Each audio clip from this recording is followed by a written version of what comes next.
I have father and son who are here to talk about an upcoming play called Said by the Father and Son. Please join me in welcoming Leon Walker. You are the father of the father said by the father and son. Welcome to Cityline. Thank you. Great to have you here. You brought with you your young offspring over here. Yes, I did. Who happened to be the son, Rob Young. You are the son and said by the father and son. Welcome to Cityline. Thank you. Thank you both for being here. I have to tell you, I can probably count on my hand. In the 23 years I've been hanging out in this studio, the number of father and sons I've had on the couch, and I think you are maybe the second duo. Wow. I know. So, Rob, this show is deeply, deeply personal. Where did the idea of Said by the Father and Son come from, and why now? Well, I always wanted to be like my father.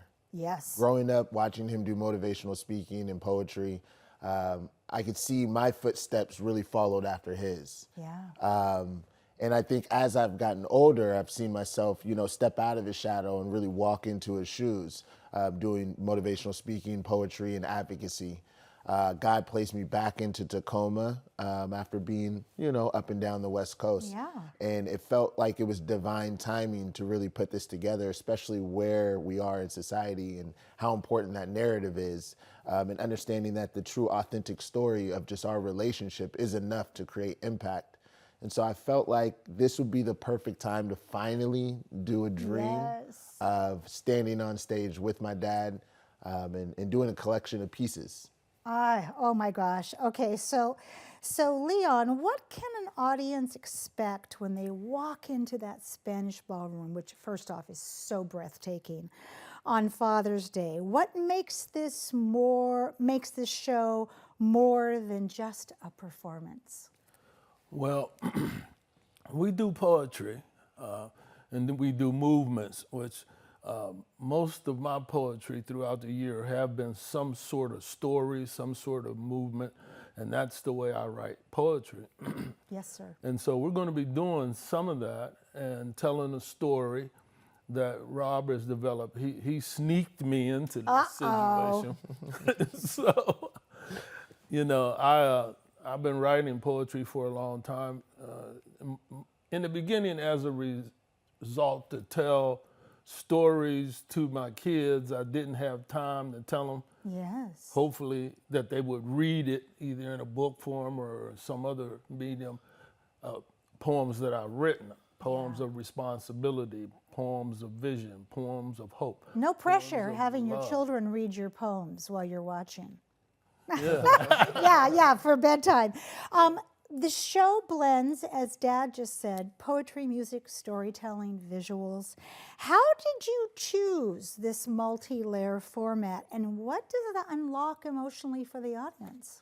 Well, I'm a multi-hyphenate creative, so music, hip hop, video production, blending all of these, qualities is an opportunity. I've always loved performing. Picking the pieces was actually really simple because I'm such an offspring of my dad, like a lot of my soul, I could tell that I got from, my pieces of work come from him. So it was easy for us to pick those pieces and see how they correlate from side to side. So it's almost like throughout the show, and seeing that generational gap, you could hear and see the question and the answer in between my works and his works. Like I have a question on society, I have a still wonder, a still pain. And then my dad's poetry just naturally is always an answer to that pain. And the answer, like talking about wisdom. Legacy, wisdom. Teeth. Exactly. Dad, there's a part of the show that touches on grief, healing, and legacy. Can you talk about that moment and why was it important to bring it to the stage? Well, it's important because grief is a part of life. Boy, is it ever. And sometimes the hardest part to process about the loss of love. And so we talk about the loss of love in the present, not a past situation, because you don't really lose love.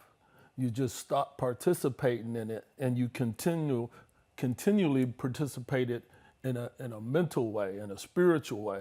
And that's really important, because that's the legacy of the Black experience, is the historical perspective from our ancestors, from our grandmothers, from our grandfathers, and even some of our friends and neighbors who are into the arts. That's what you're talking about. You're talking about the spirituality of love, which is the very, very, very important thing that we bring out in the show. It's the love that is created from the relationships that live on forever. That's right. Now, interesting, because we don't often, I'm going to use myself, a white privileged woman, I don't often get to take a peek into a father and son from the Black community. How, and this is a question for both of you, and we'll start with you first, Rob. How does this show challenge or shift those narratives? Well, I really think it's important to really talk about the narrative of Black fatherhood and really change the dynamic. So many times we hear the story of a Black father being absent. That's not my story. And I know a lot of people, that's not a true narrative. And the beauty of having my father around and really absorbing his wisdom throughout my life and being able to share that, I feel like it's incredibly important. And I believe it's a gift. You know, the reality of it is being Black is an experience in itself in America. My father has his own story, and then now I have my own story. And so us being able to pass that wisdom back and forth between each other, you know, I don't think it's you can't really put words on it. Instead, we'll just put music and poetry. I love that. Leon, who would you like to thank in these last few seconds? Well, the thing for, like yourself, a white person viewing a Black person, you're viewing another American. That's right. Another American experience. And because of the way the different cultures have evolved in this country, there seems to be a division that separates the love of mentality between the two. Yeah. That in most Black families doesn't exist. Right. There's not really an anger against white people in this country, which white people tend to think that there is. So are you thinking family in these last few seconds here? Yeah.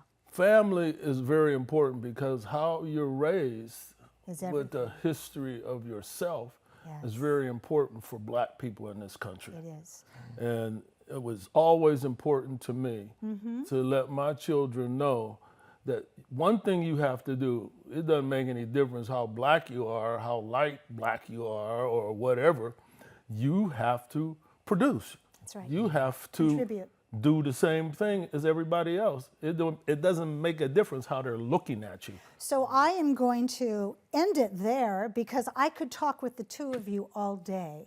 But instead, I'll see you on Sunday. Thank you. Thank you. For the work that you have done here, and for the heart and the love that you are going to show us. Thank you so much. You're more than welcome. When we come back, I'm going to be over at that table, bugging Jan Parker about those mango float cookie things. You don't want to miss that. We'll be right back.